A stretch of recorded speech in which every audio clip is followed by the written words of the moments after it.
हमारा next topic है enzyme clinical diagnosis. Enzyme in clinical diagnosis के कुछ एंजाइम के लेवल इंक्रीज हो जाने से, उनकी डिक्रीज होने से, उनकी अपीयरेंस से जो हम क्लिनिकल डायग्नोसिस बनाते हैं कि इस पेशेंट को क्या डिजीज़ हो सकती है, इस एंजाइम का लेवल क्यों इंक्रीज हो रहा है बॉडी में, अगर वो डिजीज़ है तो उसके नतीजे में उसका लेवल इंक्रीज हो जाएगा। तो हम कुछ एंजाइम को डिस्कस करते हैं कि कौन कौन से वो एंजाइम्स हैं जो ज़्यादा हमारे क्वेश्चंस हमारे वाइवाज क्वेश्चन में ये पूछे जाते हैं, और हमारे जो प्रॉफ के पेपर्स हैं उसमें भी जो ये क्वेश्चंस हैं ये काफ़ी दफ़ा रिपीट होते हैं कि किसी सीरम एंजाइम का लेवल राइज होने से कौन सी डिजीज़ हो सकती हैं या उसका क्लिनिकल डायग्नोसिस क्या है। तो हम उनको स्टडी करते हैं। Clinical diagnosis of enzyme in some enzyme in clinical diagnosis जो है हमारे पास है, वो है हमारे पास है amylase, lipase, cholinesterase, alkaline phosphate, ALT, AST, creatinine phosphate, phosphokinase, lactate dehydrogenase. ये हमारे पास इंपॉर्टेंट जो हैं, जो हमारे पास मेनली यूज़ होते रहते हैं, काफ़ी पेपर्स में आते रहते हैं। तो हमारे पास जो एंजाइम अमाइलेज है, अमाइलेज का काम होता है ब्रेक डाउन वगैरह कराना। अगर इसका जो लेवल है राइज हो जाए, हमारे पास राइज इन इसका लेवल राइज हो जाएगा तो क्या ये शो करेगा, ये मेनली डायग्नोज कर सकते हैं हम acute pancreatitis. Acute pancreatitis disease में अमाइलेज का लेवल इंक्रीज होगा। इसके बाद हमारे पास lipase, lipase rises in acute pancreatitis. ये भी अमाइलेज और लाइपेज का जो लेवल है वो एक्यूट पैनक्राइटिस में राइज होगा। Cholinesterase is decrease in liver diseases. Liver diseases जब हमें होगी एक्यूट हो या क्रोनिक डिजीज हो तो उसमें क्या होगा कि जो हमारे पास कोलेनेस्ट्रेज एंजाइम है इसका लेवल जो है वो डिक्रीज हो जाएगा, बॉडी में इसकी प्रोडक्शन कम हो जाएगी। Alkaline phosphate is increase in the hypoparathyroidism and obstructive jaundice. इसका जो लेवल है अल्कलाइन फास्फेट का वो इंक्रीज हो जाता है ड्यूरिंग हाइपरपैराथायरॉयडिज्म और जॉन्डिस या रिकेट्स वगैरह में। इसके बाद हमारे पास है serum glutamate pyruvate transaminase, जिसको हम ALT, SGPT, ये हमारे पास क्वेश्चन इस तरह भी आता है कि what are the clinical diagnosis of SGPT और ALT। ये इसके दोनों नेम है, ये इसकी कंप्लीट एब्रीविएशन है।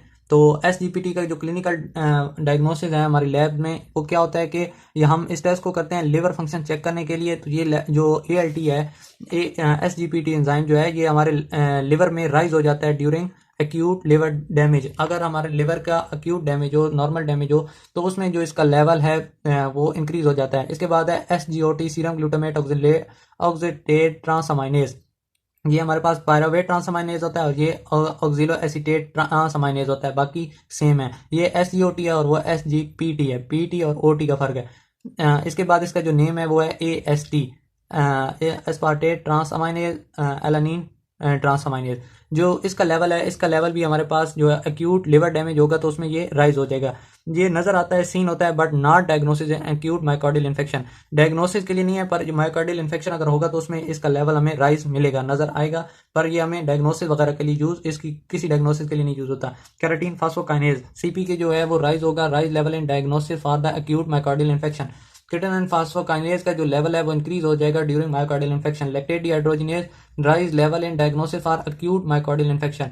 क्रिटेनिन फास्फो CP के और LDH दोनों का लेवल एक्यूट मायोकार्डियल इन्फेक्शन जब होगा, जो हमारे मायोकार्डियल इन्फेक्शन होंगे उनमें इन दोनों का लेवल जो होगा वो इंक्रीज हो जाएगा। और LDH जो है, लैक्टेट डिहाइड्रोजिनेज जो है, वो एक्यूट लिवर डैमेज में भी हमें मिलेगा। इसके अलावा हमारे कुछ एंजाइम जो हैं वो कार्डिक एंजाइम जो हैं कि कार्डिक डैमेज आएगा, मायोकार्डियल इन्फेक्शन होगा या डैमेज एंजाइम सेल्स वगैरह डैमेज होंगे तो उसमें उन एंजाइम का जो लेवल है वो कब हमें एंजाइम नजर आएंगे, उनकी पीक्स वैल्यू क्या होंगी, कितने दिनों तक वो रिप्रेजेंट रहेंगे। इसके बाद हमने आइसोमर्स पढ़े थे क्रिटेनिन फास्फोकाइनेज के, उसमें हमने पढ़ा था MB, BB इस तरह के। तो उसमें जो MBB था वो था मायोकार्डियल के लिए एंजाइम।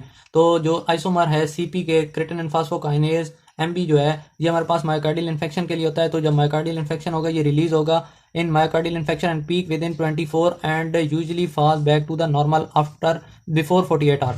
ये 48 आवर से पहले ही नॉर्मल हो जाएगा और जब इन्फेक्शन हो जाएगा, जब मायोकार्डियल इन्फेक्शन होगा तो ये रिप्रेजेंट भी होगा हमारी बॉडी में विद इन द, जो अपनी पीक वैल्यू होगा वो 24 आवर के अंदर अंदर ही ये पीक वैल्यू पे होगा और 48 आवर्स में ये अपनी नॉर्मल वैल्यूज अचीव कर जाता है। इसके बाद है हमारे पास SGOT, serum glutamate oxaloacetate transaminase, SGOT या AST। ये जो इसकी पीक वैल्यू है, मतलब ये मैक्सिमम बॉडी में रिलीज हो चुका होता है मायोकार्डियल इन्फेक्शन के दौरान, वो है 24 to 48 hours and may be fall back normally by the 72 hours. जब मायोकार्डियल इन्फेक्शन की रिकवरी के बाद ये 72 आवर्स के बाद ये नॉर्मल भी हो जाएगा। और जो इसकी पीक वैल्यू रिप्रेजेंटेशन है, मतलब ये मैक्सिमम रिलीज हो चुका है, वो 24 से 48 आवर्स है। इसके बाद है LDH1, LDH लैक्टेट डिहाइड्रोजिनेज 1 जो है वो हमारे पास उसकी जो पीक वैल्यू है मायोकार्डियल इन्फेक्शन में वो है 3 to 4 days and remain elevated for 10 to 14 days. इसकी जो बॉडी में पीक वैल्यू है, जब मैक्सिमम बॉडी में ये रिलीज हो चुका होता है, वो 3 to 4 डेज है और ये इसकी वैल्यू एलिवेट रहती है, ये हाई रहती है, नॉर्मल बहुत 10 से 14 दिनों के बाद जाकर होती है। तो ये इसकी वैल्यू जो है remain elevated for 14 days elevate रहेगी। इन्होंने नीचे लिखा है कि ये जो एंजाइम्स हैं, अब ये जो now a days in enzyme से मायोकार्डियल इन्फेक्शन की डायग्नोसिस नहीं की जाती।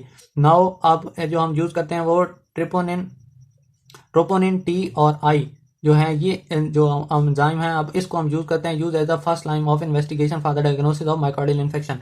ट्रोपोनिन आई और टी जो है इसको अब यूज किया जाता है इनके ना कि इन एंजाइम की डायग्नोसिस या इनके लेवल को चेक करने के लिए, क्योंकि इनके लिए जो इनकी पीक्स वैल्यू अचीव होने के लिए वो मैक्सिमम टाइम चाहिए हमें, 2 से 3 दिन, 4 दिन, 10 से 12 दिन भी हमें चाहिए इनकी लेवल को देखने के लिए। अब जो हमारे पास नाउ जो इन दिनों में जो चेकअप वगैरह डायग्नोसिस की जाती है वो ट्रोपोनिन के लेवल को, टी या आई को देखा जाता है। इसके बाद है हमारे पास हेमोलिटिक अनीमिया के लिए जो एंजाइम जो है कौन से रिस्पॉन्सिबल हो जाते हैं। हमारी जो बॉडी में अनीमिया काज होता है, मेनली हेमोलिटिक अनीमिया, HB का लेवल का कम हो जाता है, तो वो उसमें जो एंजाइम है वो ग्लूकोज 6 फास्फेट डिहाइड्रोजिनेज, इसकी कमी हो जाती है, इसकी डिग्रीज बॉडी में इसका फंक्शन कम हो जाता है, पायरुवेट काइनेज की प्रोडक्शन नहीं होगी, डिग्रीज होगा, इसका प्रॉपर वर्क नहीं होगा, तो इसकी डिग्रीज जो है प्रोडक्शन वगैरह हो जाएगी, इसकी इफेक्ट करेगा। और ग्लूथेनिन रिडक्टेज जो एंजाइम है ये भी इफेक्ट करेगा।